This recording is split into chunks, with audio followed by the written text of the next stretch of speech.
The diary of West Bengal के लेखक और निर्देशक सनोज मिश्रा जो 14 अगस्त को लखनऊ से वेस्ट बंगाल यानी कोलकाता के लिए निकलते हैं और उसके बाद लापता हो जाते हैं। उनका पता कहाँ है, कैसे हैं, उनके परिवार को नहीं होता है और उसके 7-8 दिनों बाद वो वाराणसी में पाए जाते हैं, जहाँ वो विक्षिप्ता अवस्था में रहते हैं। उनको कुछ पता नहीं होता है कहाँ कैसे। हमारे साथ इस समय बातचीत करने के लिए हैं, हम उनसे जानेंगे। सर, बहुत बहुत स्वागत है आपका। धन्यवाद। ये बताइए कि आप 14 तारीख को यहाँ से निकलते हैं कोलकाता के लिए, क्यों निकलते हैं?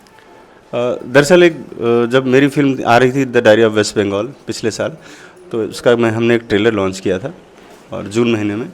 तभी से बंगाल सरकार ने एक मुझे नोटिस भेजा था 41A के थ्रू, जिसमें करीब 8-9 धाराएं थी, जिसमें 4 नॉन बेलेबल धाराएं भी थी। तो उसकी ज़मानत कराने के लिए हम पिछले 1 साल से लड़ते रहे, कानूनी लड़ाई लड़ते रहे, लेकिन बंगाल में हमारी लड़ाई बहुत कमज़ोर हो गई, क्योंकि हमारे जो लॉयर थे वो उनको अपीयर नहीं होने दिया जाता था और बहुत सारे पैसे, समय, टाइम बर्बाद होता गया और 1 साल में कुछ नहीं हो पाया। और फाइनली माननीय उच्च न्यायालय ने ये आदेश दिया कि कोई अपीयर नहीं हुआ, इसलिए जब बेल मतलब खारिज हो गई। अब वो चीज़ वहाँ पे जैसे की तैसी रह गई, लेकिन जैसे ये फिल्म रिलीज़ होने वाली हुई, 30 तारीख की डेट अनाउंस हुई, वैसे से फिर बंगाल की पुलिस जाग गई और उन्होंने फिर मुझे व्हाट्सएप पर, मेल पर, फ़ोन से और नोटिस भेजना और बुलाने की प्रक्रिया शुरू की। तो ऐसे टाइम में जब 3 साल की मेहनत, रिसर्च और तमाम सारा कर्ज, लोगों से जो पैसे दिलवाए हैं, वो इतनी सारी जिम्मेदारियां लेकर जब फाइनली हम रिजल्ट की तरफ बढ़ रहे हैं, उसी बीच सरकार ने आके एक और अड़ंगा लगा दिया कि आपको बंगाल आना है, आप इस इंक्वायरी के लिए। तो मैंने उनसे रिक्वेस्ट किया और मैंने उनको रिप्लाई में मेल भी भेजा कि सर, मेरी फिल्म सेंसर बोर्ड ने, जो हमारे यहाँ की संस्था है फिल्म वालों की, सेंसर बोर्ड ने उसको अप्रूव कर दिया है रिलीज़ के लिए, तो इस पर कौन सा गुनाह बनता है? मतलब ये तो देखा जाए एक तरह की साजिश है। आप सोचिए कि एक नॉर्मल आदमी हूँ मैं, मुझ पर 41A के थ्रू हमें बुला लिया जा सकता है। अगर मैं यही केस करना चाहूँ कि भाई मैं ममता दीदी को बुला लिया जाए, तो कोई बुला सकता है क्या? मैं बोलूँ 41A के थ्रू उन्होंने ये क्राइम किए इतने, तो क्या पुलिस बुला सकती है? नहीं बुला सकती। यही हमारे संविधान में ये जो असमानता है। और लोग बोलते हैं ना कानून बराबर है, तो कानून बराबर होना चाहिए ना। मैं भी कल रिपोर्ट दर्ज कराऊंगा कि भाई ममता दीदी ने मुझे ऐसा किया है, उनको बुलाया जाए, लेकिन नहीं होगा वो। लेकिन मैं एक आम इंसान हूँ, तो मैं तो जूझ रहा हूँ, मैं तो झेल रहा हूँ 3 साल से। इन 3 सालों में सारी चीज़ें हमारी धीरे धीरे धीरे धीरे सब खत्म होती चली गई। हर साल एक फिल्म बनाने वाला आदमी 3 साल से इनकमिंग खत्म हो गई, सिर्फ आउटगोइंग चालू। उस आउटगोइंग में तमाम सारी प्रॉपर्टी, घर में जमा पूंजी, सब खत्म होता चला गया। लेकिन मुझे इसका कोई अफसोस नहीं और ना होगा कभी, क्योंकि मैं जिस उद्देश्य के लिए काम कर रहा था वो मेरा मकसद बहुत बड़ा था, वो देश हित के लिए था। और मेरा परिवार, मेरे सब फैमिली के लोग सब मेरे साथ थे, मेरा सपोर्ट कर रहे थे कि नहीं, आप ठीक है, आप तकलीफ होगी लेकिन आगे हम लोग विजयी होंगे। उस तरीके से हम आगे बढ़ रहे थे, लेकिन बंगाल सरकार ने एंड टाइम पर फिर मुझे बोला कि नहीं, आपको आना पड़ेगा, अगर नहीं आते हैं तो फिर कहीं से भी आपको उठा लिया जाएगा। अब ये तमाशा हो, घर पे पुलिस जा रही है, वहाँ पर नोटिस देने के लिए पुलिस जा रही है, ऑफिस में नोटिस देने के लिए पुलिस जा रही है मुंबई में, और लोग सोच रहे कौन सा क्राइम कर दिया मैंने एक तो सिर्फ फिल्म बनाई, कोई ऐसा क्राइम तो नहीं कर दिया मैंने कि जिसके लिए मैं भागता फिरूँ, मुँह छिपाता फिरूँ और समाज में बेइज्जत हूँ मैं। और इस बीच में समाज का कोई भी व्यक्ति ऐसा नहीं हुआ जो मेरे साथ खड़ा हो जाए कि हाँ भाई मैं तुम्हारे साथ हूँ। तो 14 तारीख को आप यहाँ लखनऊ रहते हैं, उसके बाद आप यहाँ से निकलते हैं, कब निकलते हैं, कोलकाता कब पहुँचते हैं और किस लोकेशन पे पहुँचते हैं, उसके बाद की क्या घटनाक्रम है? दरअसल मैं मुंबई रहता हूँ और 11 तारीख को महाराज जी का आशीर्वाद मुझे मिला। स्वामी रामभद्राचार्य जी, उन्होंने ट्रेलर लॉन्च किया, उसी दिन मेरा जन्मदिन भी था और उसी दिन मुझे ये गिफ्ट मिला जो बंगाल सरकार की तरफ से कि नोटिस आ गया मुझे। और मैं बहुत डिप्रेशन में था, परेशानी में था। वहाँ चित्रकूट से मैं लखनऊ आ गया और लखनऊ को मैं फिर 14 तारीख को यहाँ से मैंने सोचा कि मैं जाकर पुलिस स्टेशन तो नहीं जाऊँगा, लेकिन मैं जिस तरह से न्याय व्यवस्था हमारे साथ है, मैं उस प्रक्रिया के तहत हम अपने लॉयर से बात करके फिर देखेंगे आगे क्या हो सकता है। तो मैं उनसे मिलने के लिए यहाँ से निकला और 14 की सुबह 9 बजे की मेरी फ़्लाइट थी। 9 बजे मैंने फ़्लाइट ली वाया गुवाहाटी से फिर पहुंचते हुए कोलकाता मुझे 4-4:30 बज गया। उस दिन मैं किसी से नहीं मिला क्योंकि शाम हो गई थी। और अगले दिन मैं अपने लॉयर से मिला, मिस्टर सिन्हा साहब से, और मिलने के बाद उन्होंने बोला कि अब हम लोग इसको पिटीशन फाइल करते हैं एक बार फिर से इसके लिए, बेल के लिए। और ये आज तो हो नहीं क्योंकि उस दिन छुट्टी थी और फेस्टिवल था उस दिन, इंडिपेंडेंस डे था। तो अगले दिन के लिए उन्होंने मुझे बुलाया, तो वो पूरा दिन मेरे लिए खाली था। तो मैंने सोचा मैं बंगाल आया हूँ तो माँ के दरबार में भी हो लूँ, और खाली बैठा हूँ, क्या खाली बैठ के क्या फ़ायदा। जब मैं कालीघाट पहुँचा वहाँ पर तो पूरी तरह से प्लान किया हुआ मैटर, आप समझिएगा कि किस तरह से हमें जाल में फंसाया जा रहा था या किस तरह से लोग हमारे पीछे लगे हुए थे। मैं जब पहुंचा वहाँ पर तो दरवाज़ा खुलने में, माँ का दरबार खुलने में 4 बजे खुलता है, 15 मिनट के आसपास रहा होगा करीब। 15 मिनट से मैं खड़ा था तो मेरे दिमाग में आया कि मैं चलो मुंबई वाले अपने जो मेरे लॉयर हैं उनसे भी एक बार बात कर लूँ, सलाह लूँ इस बारे में कि कहीं कुछ मैं गलत तो नहीं करने जा रहा हूँ। मैंने फ़ोन ऑन किया, मेरे ख्याल से 15-20 मिनट, आधा घंटे ही का ही खेल रहा होगा जो हमारी बातचीत हुई 1-2 लोगों से। लेकिन जैसे ही मैंने देखा कि मेरे आसपास को जैसे लोग, अनएक्सपेक्टेड लोग हैं, 5-6 लोग जो सिर्फ मुझे फोकस कर रहे हैं, इतनी बड़ी भीड़ में एक ही आदमी को घूरना तो शक तो पैदा करता है कि कुछ गड़बड़ है मेरे साथ, कुछ गड़बड़ होने वाली, क्योंकि पहले से भी अलर्ट था मैं कि कुछ हो सकता है। तो दरवाज़ा खुलने से पहले लेफ्ट साइड का गली से मैं अलग निकल गया, और निकलते ही मैंने अपने मोबाइल में, मुझे लगा कि मोबाइल की वजह से ही प्रॉब्लम है, और मेरे पास इतना समय नहीं था कि मैं पर्स से पिन निकालूँ, फिर सिम कार्ड निकालूँ, फिर ऑफ करूँ। मैंने डस्टबिन में इस वजह से भी डाल दिया था कि हो सकता है वापस आके ले भी लूँ अगर सब कुछ सही रहा।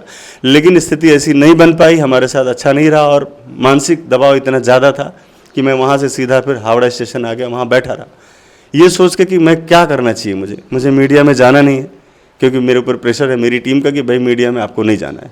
तो मैं नहीं जाना चाहता, बिकॉज ऑफ फिल्म का जो भी मैटर हो, फिल्म के बेटरमेंट के लिए हो।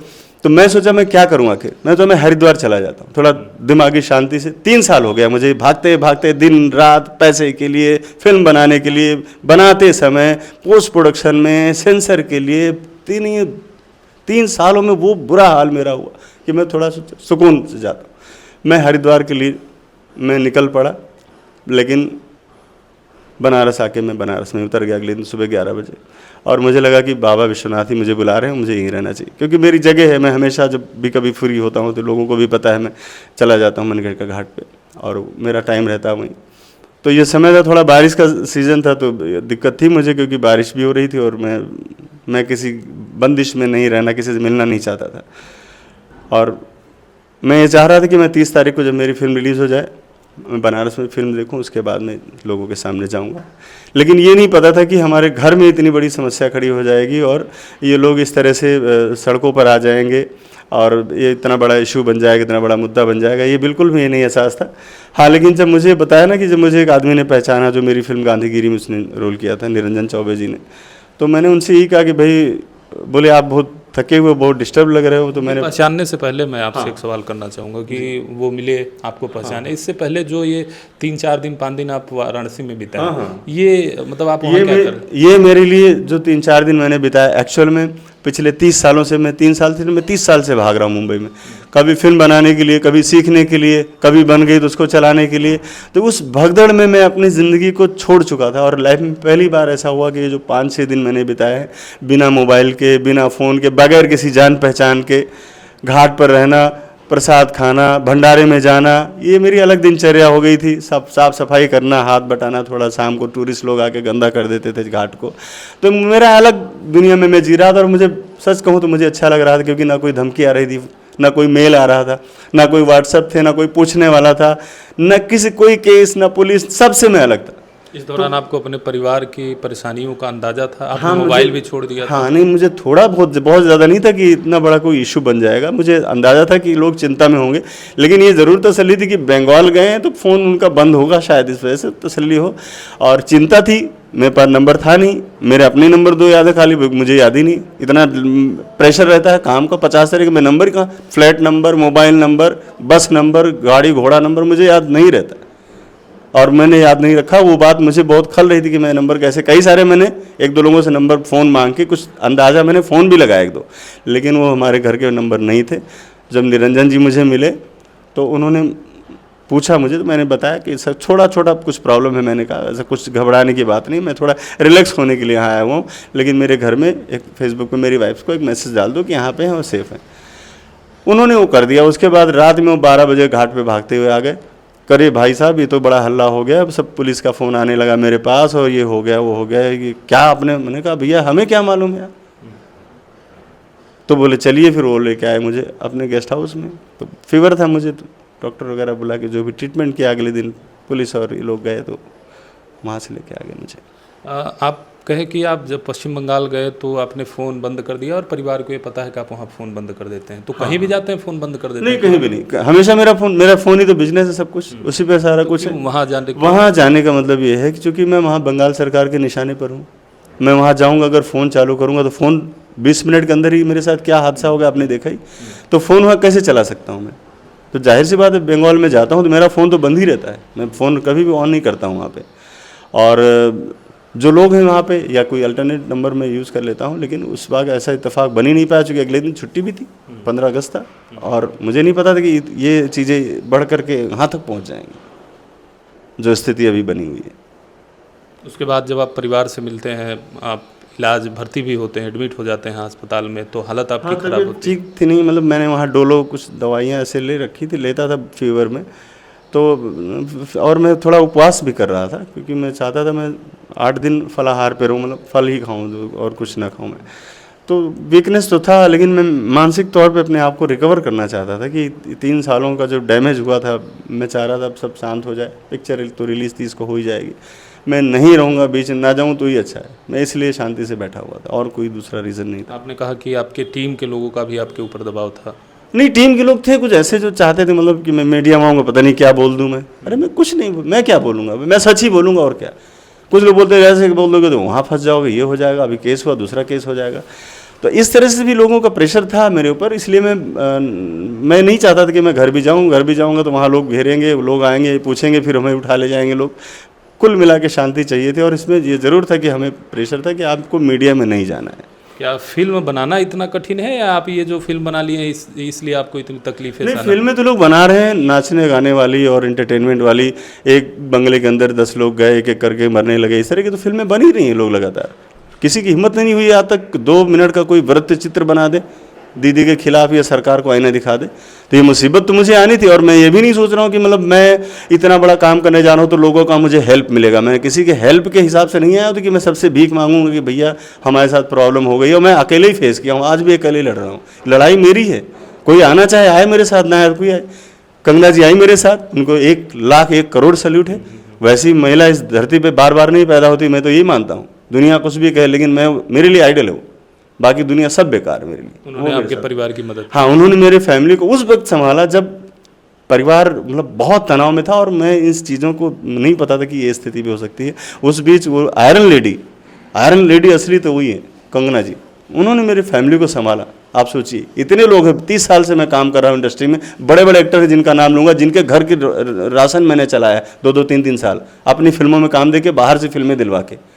उन तक को फ़ोन किया गया, लेकिन कोई सामने नहीं आया। जो 3-3 साल मेरे नमक पे पले, आज सांसद बन के बैठे हुए हैं लोग, मैं उनकी बात कर रहा हूँ। उन्होंने फ़ोन तक रिसीव करना नहीं समझा कि हाँ सांत्वना ही दे देंगे, हाँ भाई चलो हम कुछ करेंगे, आदमी को तसल्ली हो जाती है ना। कंगना जी ने तो होम मिनिस्टर में भी बात किया, योगी बाबा से बात किया उन्होंने, और ममता दीदी से बात किया उन्होंने कि भाई क्या मैटर है देखो। आप सोचिए कि मेरा जो ये पूरा जो सिनेरियो बना, ये ज़िंदगी का एक अलग कैसा अनुभव हो गया आज की तारीख में। ये 2-3 दिन के अंदर मैं समझ नहीं पा रहा हूँ कि ऐसा कैसे हो सकता है। आप इस फिल्म के लेखक भी हैं, तो कहाँ से आपको आइडिया गया, और इसके लिए आपने मतलब कुछ रिसर्च इत्यादि क्या कैसे? इसका रिसर्च आपको मैं ये बताना चाहूँगा कि इसका रिसर्च, ये जो बॉलीवुड में बैठे हुए लोग गूगल पे बैठ के रिसर्च कर लेते हैं ना, पिज्ज़ा खाते हुए और कॉफ़ी पीते हुए कॉफ़ी शॉप में, ये वो नहीं है। ये ग्राउंड लेवल पर मैंने काम किया है। ग्राउंड लेवल का मतलब कुछ ऐसी भी बातें हैं जो मैं बोल नहीं सकता हूँ, उस एक्सट्रीम लेवल पर जाकर मैंने इस फिल्म को पहले फील किया, समझा। लिखना तो बहुत बाद में शुरू हुआ है, क्योंकि जब तक आपके पास चीज़ें नहीं होंगी, ऑथेंटिकल चीज़ें नहीं होंगी। अगर सेंसर बोर्ड ने आज हमारी फिल्म को पास किया है तो ऐसे तो नहीं कर दिया होगा। सारे ह्यूमन राइट्स का रिकॉर्ड मैंने निकाला, पुलिस स्टेशनों में जा जाकर मैंने वहाँ के रिकॉर्ड्स मैंने निकाले, आंकड़े इकट्ठा किए, तब जाकर के मैंने फिल्म बनाया। ऐसे तो नहीं कि कुछ भी कर लिया हो और घर में बैठ के मनगढ़ंत कोई कहानी बना दी। मैं जिस ग्राउंड लेवल पर मैंने काम किया है वो मैं बताऊंगा तो एक नया मुद्दा खड़ा हो जाएगा। लेकिन इतना ज़रूर है कि आज देश दुनिया जो देख रही है, जो थूक रही है चीज़ों पर, वो हमने 2 साल पहले ही बता दिया था कि ऐसा है, ये है आईना तुम्हारा। आज इस स्थिति में जा रहा है हमारा देश, कहाँ जा रहा है, बंगाल के वजह से कितना हमारे पूरे देश पर किस तरह से खतरा हो रहा है। ये चीज़ें हमने बड़ी बारीकी से फिल्म में रखने, दिखाने की कोशिश बाद में की, पहले उसको प्रैक्टिकली हमने उसको फील किया, उसके बाद मैंने किया। वहीं से आपको आइडिया आया कि ये फिल्म आपको बनानी चाहिए? हाँ, मैं गया था वेस्ट बंगाल, एक टूर में गया हुआ था, एक जगह जज था एक फंक्शन में, तो वहाँ से मैं बॉर्डर एरिया में घूमने गया। बॉर्डर एरिया की जब मैंने थोड़ा वहाँ का सिनेरियो समझा तो पता चला, पहले यहाँ पर हिंदू आबादी हुआ करती थी, लेकिन अब वहाँ से सफाया हो गया, 2-4 लोग थे वो भी सफाया हो गया। तो मैं समझने लगा, क्योंकि पहले का जो बंगाल था आज 15 साल पहले और आज के बंगाल में बहुत अंतर आ चुका था। फिर मैंने समझना शुरू किया कि क्या है यहाँ, कैसे सिस्टम है, कैसे लोग आते हैं, कहाँ से लोग आते हैं, कौन लोग हैं, इनके 2 पूर्वज के बाद किसी का आता पता नहीं। बहुत ज़्यादा लोग तो 2 पीढ़ी से लोग हैं, 1 पीढ़ी से लोग, रिसेंटली आए हुए 5 साल पहले आए हुए लोग हैं। और यहाँ से आप किसी भी शहर में चले जाएं देश के, तो कोई ना कोई वहाँ पर आपको 1000, 2000, 5000 की संख्या में, हर छोटे छोटे, रायबरेली में भी आपको 10,000 रोहिंग्या मिल जाएगा अभी, उन्नाव में आपको 10,000 रोहिंग्या मिल जाएगा अभी। आप सोचिए कहाँ से आ रहा है ये सब, कौन सा रास्ता है? वो रास्ता मैंने दिखाने की कोशिश की। इसी वजह से आज मैं टारगेट पर हूँ। अब मेरी पिक्चर रिलीज पर है और मैं भिखारियों के बीच काशी विश्वनाथ में बैठा हुआ हूँ। मतलब इतना बड़ा गुनाह है मेरा क्या?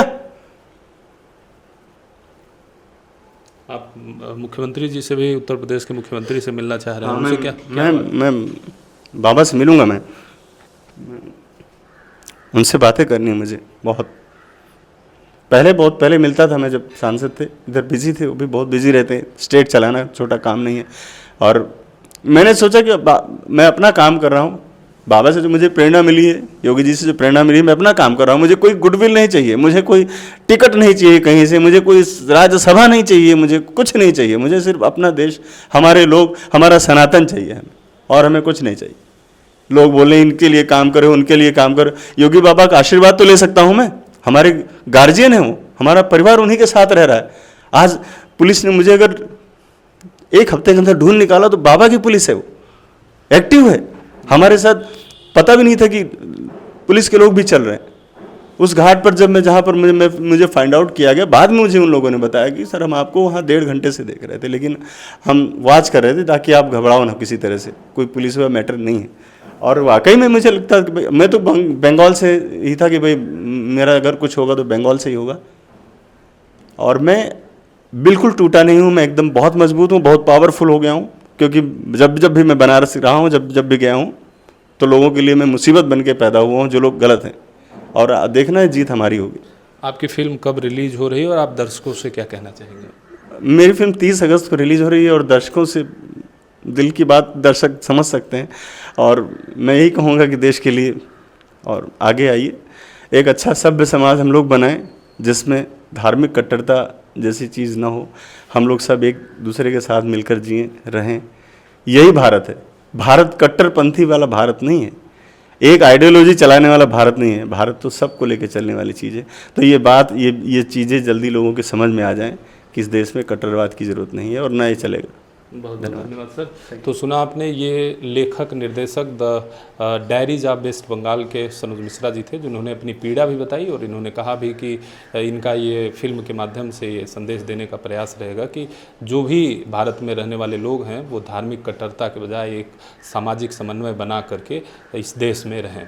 Mangla Tiwari, PTC news, Lucknow.